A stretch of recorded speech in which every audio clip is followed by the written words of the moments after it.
Good afternoon, everyone. The president has made clear that what we are seeing on America's streets is unacceptable. Violence, looting, anarchy, lawlessness are not to be tolerated. Plain and simple. These criminal acts are not protest, they are not statements, these are crimes that harm innocent American citizens. The First Amendment guarantees the right of the people to peaceably assemble. What we saw last night in Washington and across the country was not that. To that end, President Trump is demanding action to protect American citizens, to protect American businesses.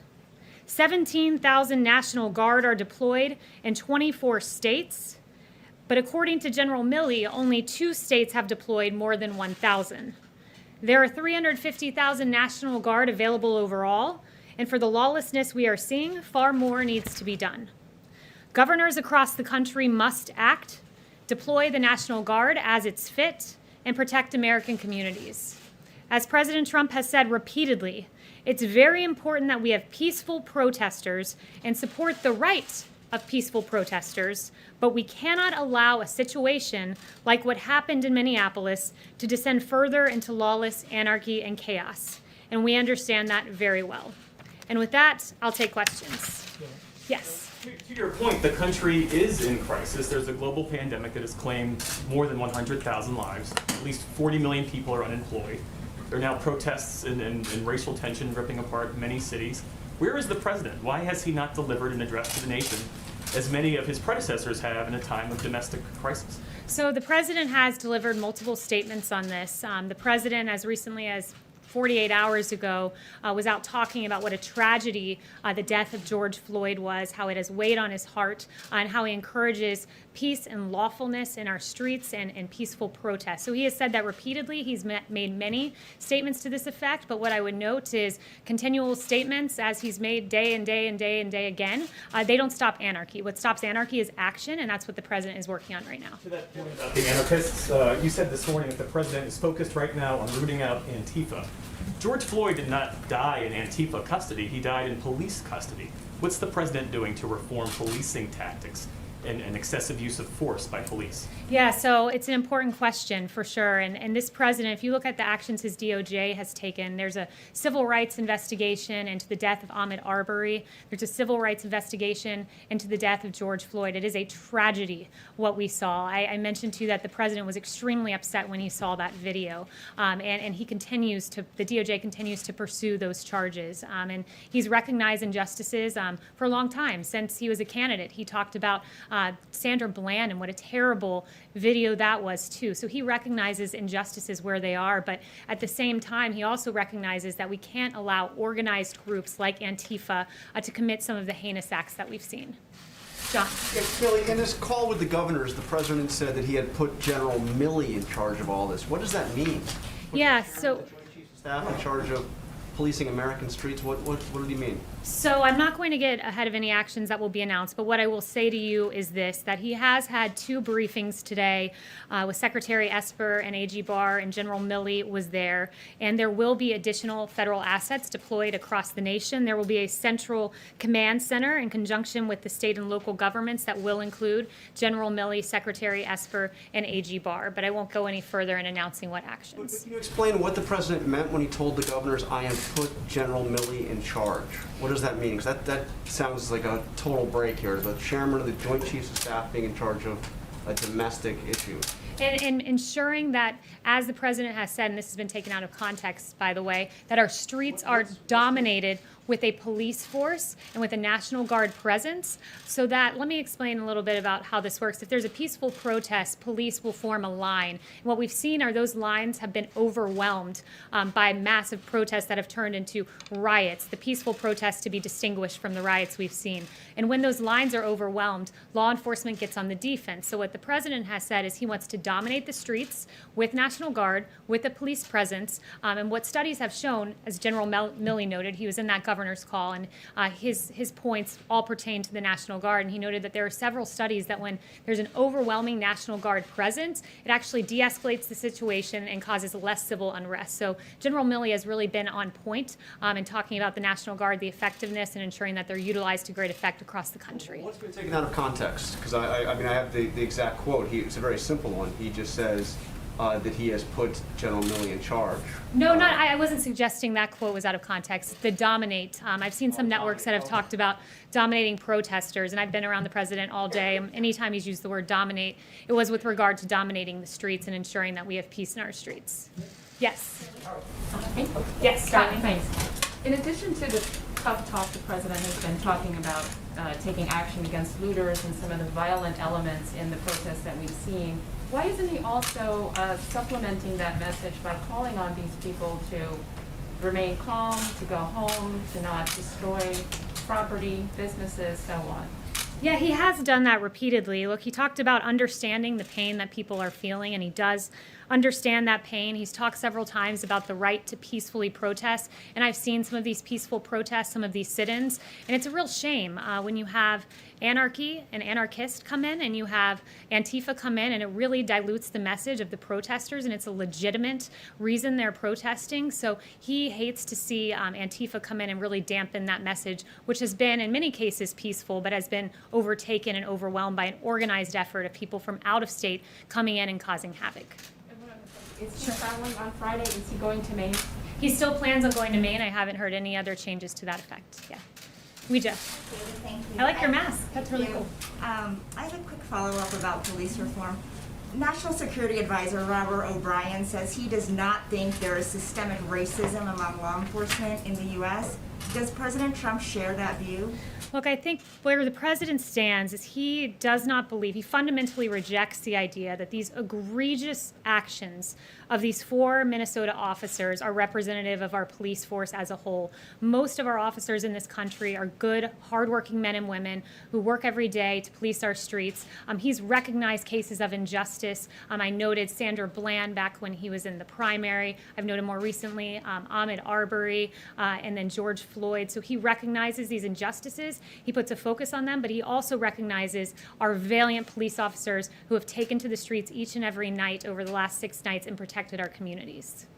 And on Antifa, can you explain what the legal authority the president is for designating Antifa as a terrorist organization? And can you also talk about why he does not want to label white supremacist groups that are domestically located as terrorist organizations as well? So let me address the first part about legal authority. Title 18, Section 2331 allows that the term, it defines domestic terrorism as involving acts dangerous to human life that appear intended to influence the policy of a government, and other elements are laid out, and it allows the Department of Justice, when utilizing this statute, to invoke greater investigatory authority and to invoke harsher penalties. I would note that the Justice Department has in the past used domestic terrorism in consultation with acts of white supremacy or what were racially motivated acts. Like in April 2020, a Florida man pled guilty to threatening an African-American Charlottesville City Council candidate.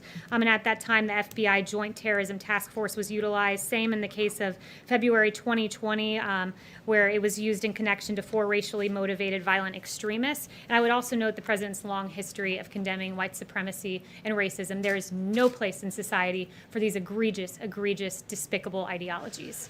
Jen. Why haven't he designated any white nationalist groups as terrorist organizations? It has been used. I explained how in this case that domestic terrorism will be used as a way that the crime is prosecuted. It's a prosecutorial method, and it was utilized in the same exact way with regard to white supremacy. Yes. Kayleigh, on the Minnesota police officers, is he suggesting that they should be charged as well as the officer who's already been charged, the other 3? And also on Antifa, can you explain a little bit about how would he know, or how is he talking about how you would identify members of Antifa?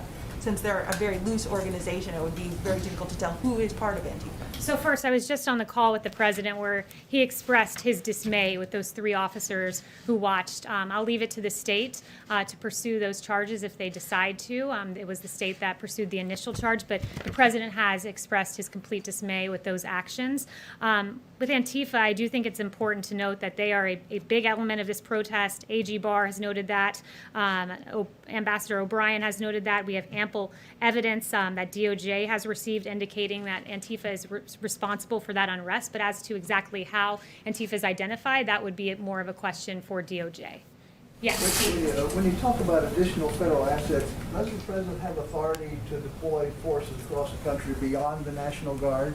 He does, and look, we're looking at every tool in the federal toolkit available to us. You know, ideally, this would have been resolved at the state level. The states, after all, have the police power embedded in the 10th Amendment, and it is their responsibility to patrol their streets. But you're right to say that there are many federal authorities, including the one you cited, available to us. Did you bring this up with the governors in the phone call today? The focus of the call with the governors was really the National Guard, not that specific tool in the toolkit that you mentioned, but the National Guard and how it should be utilized much stronger than it's currently being utilized. Yes, I will go to, let's see, Jeff. Okay, thanks. Following up on what John was asking earlier, Governor Whitmer, she said she found the president's call today deeply disturbing, and she said the president told the governors they need to put it down or they would be overridden. So what, I mean, is there a specific authority he's using? Because as you know, Posse Comitatus really prevents the use of the army to put down domestic insurrection of any kind.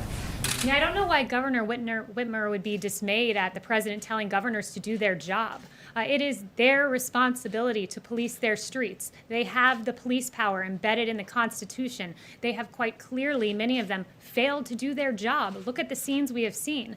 And it's gotten to the point where today the president has said, enough is enough. You know, there are tools I can use, namely deploying National Guard, many others that Steve cited one, the Insurrection Act. It's one of the tools available. Whether the president decides to pursue that, that's his prerogative. Right now, we're looking at a focus on the National Guard. That's where it currently stands. And, you know, there's a distinction between the National Guard and military forces in the street, I would note. The National Guard are the friends and neighbors in these communities who are used, and as I noted, the study from General Milley, used to great effect when they are deployed. So the focus of the call was the National Guard, encouraging the deployment, far more than the 17,000 out there, and utilizing them this evening, certainly. Would you like to see 100,000 National Guard on the street or 200,000 right now? I won't put a number on it. I think it's incumbent on governors to look at the situation. You know, a case in Texas might not merit the same thing as, you know, New York City. So he's encouraging the governors to up those levels, but there's not a specific number that he has in mind. David. Kayleigh, there is a perception that the president is hiding in the bunker on the racial protest issue. He was literally put in the bunker on Friday night by the Secret Service. I mean, would you agree that he is hiding out on this issue, and is that a good posture to be in? I would not agree with that at all. Look, I was on the phone with the president at least half a dozen times yesterday, and every time I talked to him, he was telling me about a different action he had taken, whether it was talking to a governor about this or a foreign leader about ventilators. This president has been leading. He met with generals yesterday. He's each and every moment taking another action to try to solve and resolve what we've seen in our streets where the governors have failed. He's stepped in. He's acting. He's hard at work. You've heard from him on this issue any number of times, and he's working because that's the job of the president, is to keep this country safe. Well, we haven't heard him on camera that much. Is he going to give some kind of speech or a specific event about, you know, all these disturbances in hundreds of cities? I really think that that's a misnomer in the media. You know, it was really appalling, some of the coverage I saw, like the New York Times yesterday made no mention of the myriad times that the president has spoken on this issue. Instead, in paragraph 14, they made a cursory mention of his remarks at Space Force, most of which, at least half of which, pertain to George Floyd. There was a Washington Post article with an egregious headline about Trump staying silent. He hasn't been silent on this. I have a whole list of his remarks there, and instead, paragraph 23, they note, oh wait, we're contradicting our own headline. The president did in fact make remarks. Contrary to the silent headline, you had Don Lemon on CNN saying at 9:38 p.m. on Saturday night, the president's been silent. Ironically, that comment came 4 hours after the president was quite audibly speaking at this issue. I was there for the remarks, and then you had CNN double down the next day, Sunday afternoon, saying the president was silent. And, you know, I don't want to bore you with reading out all of his statements, but it sounds like I should read a few, like the president saying it's a grave tragedy that filled Americans all over the country with horror, anger, and grief, and I stand before you as a friend and ally to every American seeking justice. He said, I understand the pain the people are feeling. I can go on, but I would just be repeating what the president has already said, because make no mistake, this president has not been silent, and at this moment, he is acting to protect this country from the lawlessness we saw just out here in Lafayette Park last night. Yes. In a particularly egregious act, St. John's Church, Church of the Presidents, was targeted last night.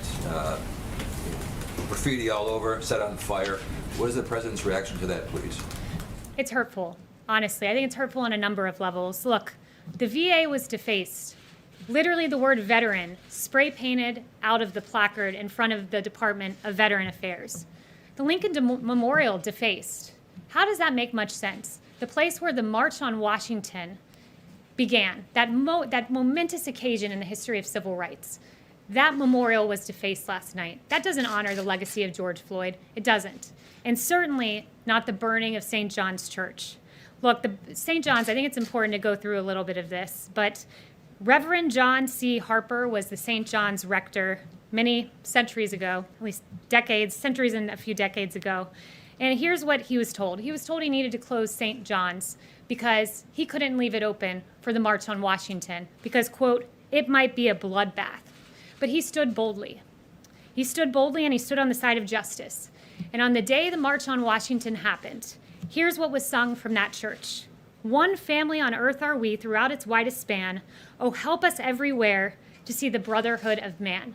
And of course, we know that the March on Washington ended with Reverend Martin Luther King Jr. giving that incredible speech, I Have a Dream.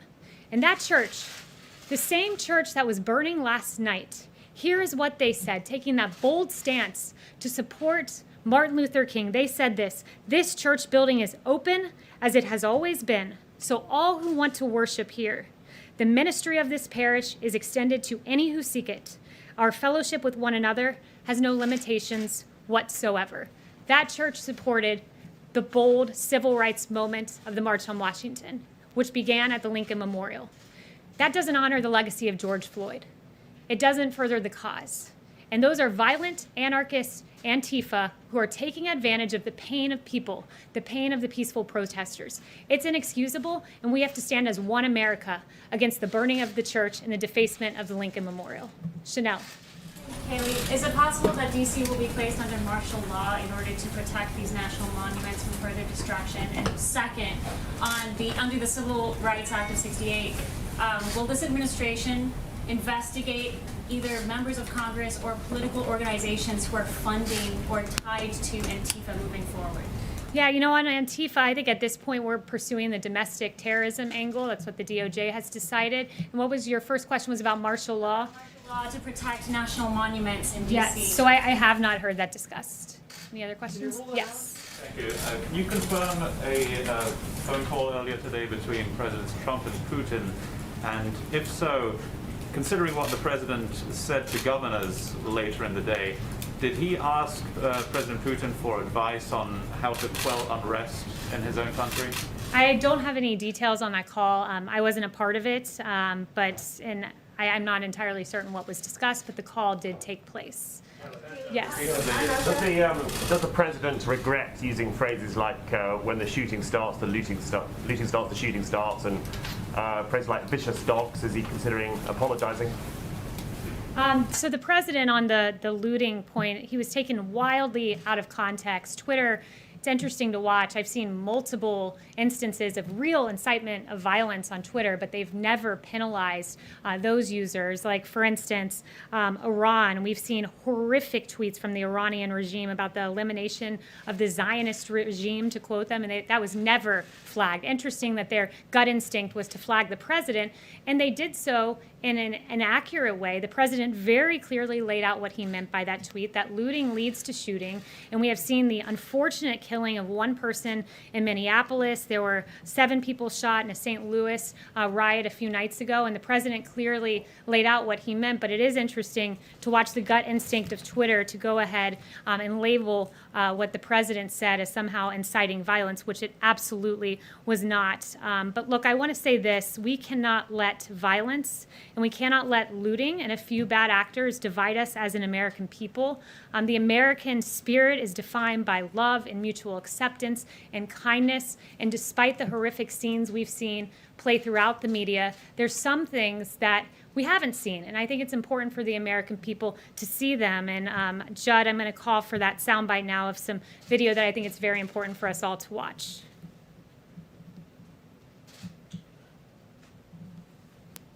We want to be with y'all for real. So I took my helmet off and laid the batons down. Yeah. I want to make this a parade, not a protest. Come on. Let's walk.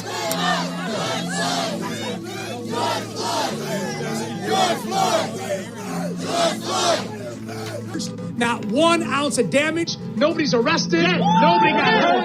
This is the way it's supposed to be.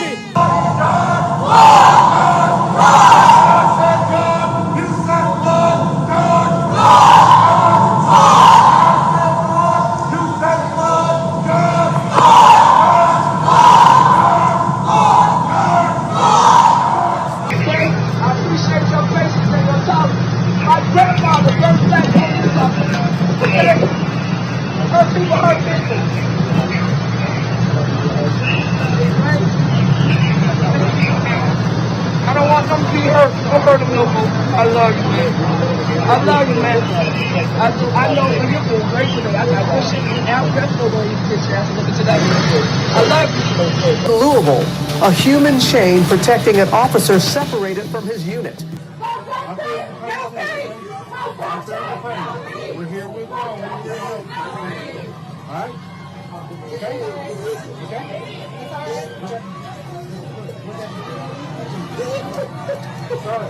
We're all here together, okay? All right? Across the country, we've seen examples of police protecting protesters and protesters embracing police, and it's been beautiful to watch, though those images have not been played all that often. And I just want to leave you with a quote from Martin Luther King Jr. that we must learn to live together as brothers, or we will perish together as fools. Thank you. 他们是一群前线英雄，而你可以用一个小举动来报答他们。就是完成2020年人口普查，这些数据可以帮助社区规划，并分配资金给全国各地的医院、诊所和紧急服务。准确计算可以帮助公共卫生局确认所需资源，以保护我们的社区。立即上2020 census.gov 填好问卷，开展我们的未来。即刻上2020 census.gov/languages 回复人口普查。